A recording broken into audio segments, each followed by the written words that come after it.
Escape the Room, The Cursed Dollhouse. This is an escape the room in a box game. It's part of a trend that is becoming very popular now. It was popular already before the pandemic. You can expect that it is even more popular now, as you know, going to an escape room now may be illegal wherever you live, may give you permanent lung damage or death. And also, if you're watching this video after the pandemic, there are other advantages in playing an escape the room game at home instead of a real escape the room. For example, you can drink whatever you want, so that's great. And if in real life escape rooms, you can also bring your Negroni. Maybe you'll become a fan. So, Escape the Room, The Cursed Dollhouse, published by Think Fun. All that you need to play an escape the room kind of experience at home is in here. It is also different from other escape the room games that I've seen before, including the ones by Think Fun, because it revolves around this three-dimensional dollhouse, which looks like a real dollhouse, and you could use it as a real dollhouse. A little bit creepy because there is a little bit of a horror element here. But my daughter Amelia, for example, asked me if we could buy another copy so she could just keep the house as a playset. That's how much she liked the idea. I'm not gonna show you anything in this box, yes, not even the house. It will look great, but after playing the game, some of the components are altered in ways that, well, they don't allow me to show you the thing without giving you any spoilers. So it is a typical game on this kind of style that you can kind of play only once. It's basically you have been miniaturized and trapped into a dollhouse. I don't think it's a spoiler because that's in the intro text of the game. You're gonna try to escape the house. To do so, you're gonna have to solve the puzzles in these 5 rooms, and so you have 5 sets of puzzles. The game says that you could play it in a single session and give yourself a timer for 2.5 hours, so you're expected to solve all the puzzles in a room in half an hour. Not a chance. I don't know who came up with that time. We definitely were not able to do it that way. So it is playable by a group, it is cooperative, everybody's working together to solve the puzzles. You can also play solitaire, but again, the point is that once you know the solution of the puzzles, then there is no joy, of course, in playing the game again. In that sense, it's playable only once. But, and again, some of the components will be altered as you play the game. That's another reason why you can play the game, so there's the legacy element. However, you can find replacements on the website, meaning you can print out the templates and basically remake your own copies of the components that suffer alteration, so that although you cannot play it again because you know all the secrets, you could give it to a friend, you could host a night in which you know all the solutions, and maybe you act as a game master and you give hints when you see that your friends are stuck, and your friends can still enjoy it with the components that you remade. I think it's a great idea, I like that. So each individual can only play the game once, but this copy can be played multiple times as long as you keep printing and playing the components that will suffer alterations. I have to be vague because that's the point. So each room will have its own set of puzzles. I don't know if you played other games in the Escape the Room system by Think Fun. Different systems use different ways to allow you to produce the clues and so on and so forth. Here, each room, you will need to find 3 clues that are represented by 3 symbols, and there's a range of different symbols.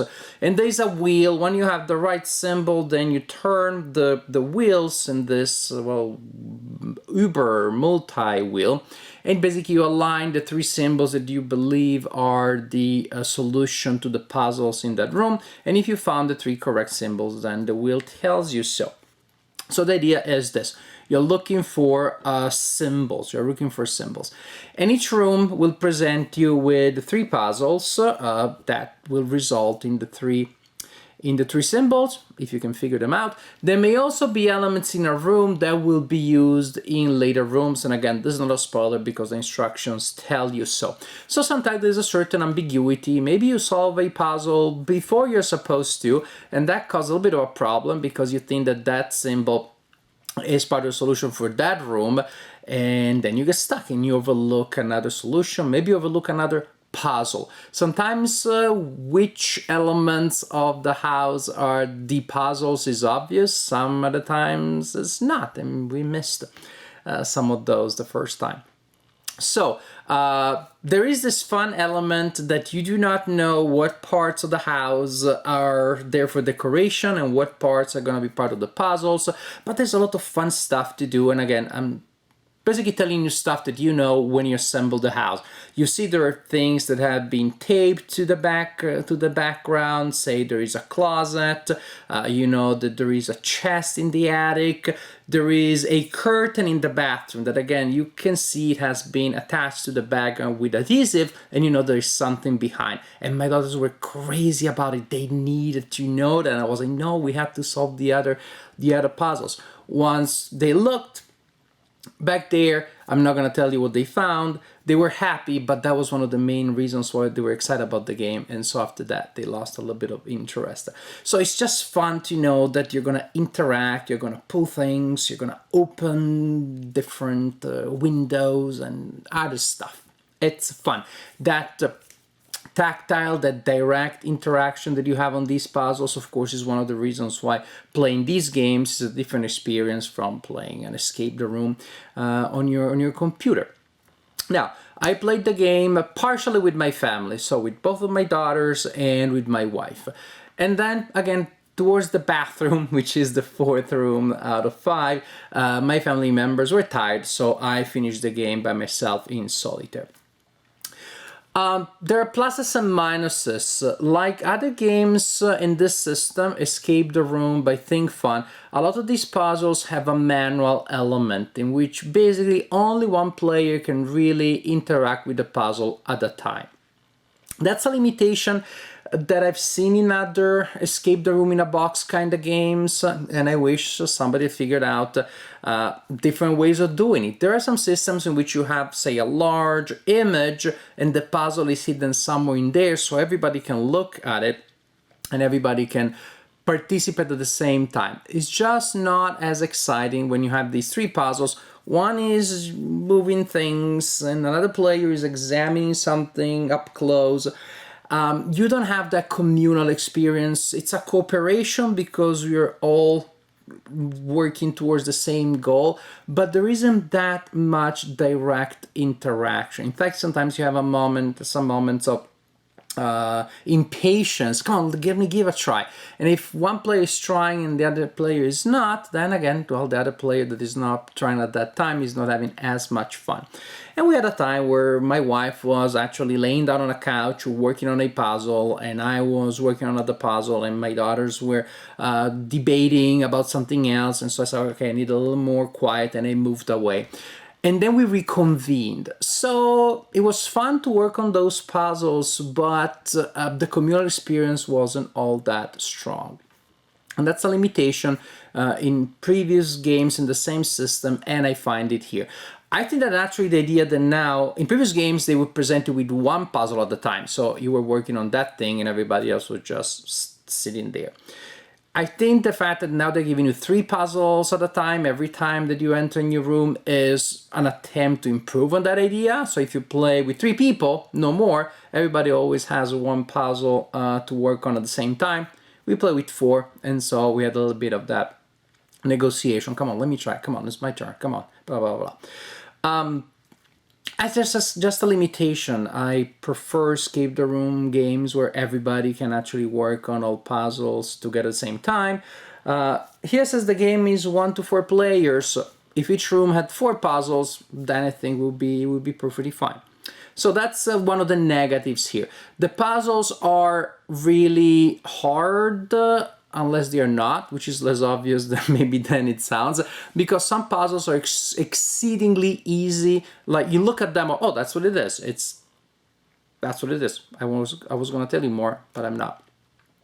Other puzzles, they are so obscure and abstruse and exotic that just we found them virtually impossible to solve unless you use the hints on their website. And it's great that you have a variety of hints on the websites, and you also have the solutions. Because I believe when you're playing this kind of game, you have the right to decide how much frustration you want to take. If you get to the point and you're stuck and no one in the group can find the solution, it's just very frustrating that you can't advance. This is particularly hard with games where in order to advance you need to input the solution to the puzzles in an app, say the unlock games, very great games, but if you get stuck, you're stuck, nothing you can do, you can't proceed. Here at the very least everything is in analog format, everything is like right there, so the hints are optional. And they even tell you the solutions if you so desire. But ultimately, if you don't want to go online and you decide you've had enough frustration from a puzzle, you grab the next one. You simply look at the next room, you start moving things around and interacting with that room. Ultimately, you're allowed to cheat, and you can easily cheat. And frankly, I don't see that as a problem in a puzzle-oriented game that you're playing cooperatively. Who is going to be cheated on? Your group, because you're not getting a full experience. But if we were frustrated and annoyed because we were stuck, then simply moving on, disregarding a puzzle and moving on to the next one, that gives us a better experience. No one is cheated out of a victory. Everybody's having a good time, or a better time if we just stare at a puzzle that we can't solve, and that's it, and there's nothing, and the game is not advancing. So I like the fact that you can choose exactly how much frustration you want to take, because you have the clues and you also have the solutions, and to me that's a great element. It's a great advancement from other puzzle type games in which without the solution, and when you use all the hints, you don't have a solution, you're stuck. So ultimately, Escape the Room, The Cursed Dollhouse. It's a fun experience with some minor minuses here and there. Some of the puzzles, I don't know that they are solvable. I mean, they're just so out there, so counterintuitive. I love puzzles. And even after the hints, I was confused. Even after reading the solutions, in one case, I was like, I don't understand even the solution when I'm told. I know I'm growing old, but this bad? Possibly. So, some of the puzzles are really strange, but maybe you are a puzzleologist, an enigmatologist that really likes hard puzzles and pain. So, who knows, you're gonna like those. So, some puzzles are really hard, and some puzzles are disappointingly easy. The production is fun, but again, you still have the problem of physical, tactile puzzles that only one player at a time can work with. It's a great solution that they come in sets of 3, but not if you're playing with 4 players. So it's a good take on the escape the room formula. The atmosphere is very interesting, is darker, more horror-ish than in other games. My kids didn't have any problem, but I don't know. Take a look at the components and the story. Some of the illustrations in the booklet, they're a little bit disturbing. So if you play with your kids, just take a look at the components and see if it is appropriate. Maybe play through the entire adventure, then again rebuild it, and you play with the rest of your family. So Escape the Room, The Cursed Dollhouse. Fantastic production values. Very, very exciting general setup here. A dollhouse that is so nice and fun looking that could be used as a dollhouse. As a game, it is a nice new addition in the general family of games of this kind. Again, with some minor negatives, but overall a fun experience.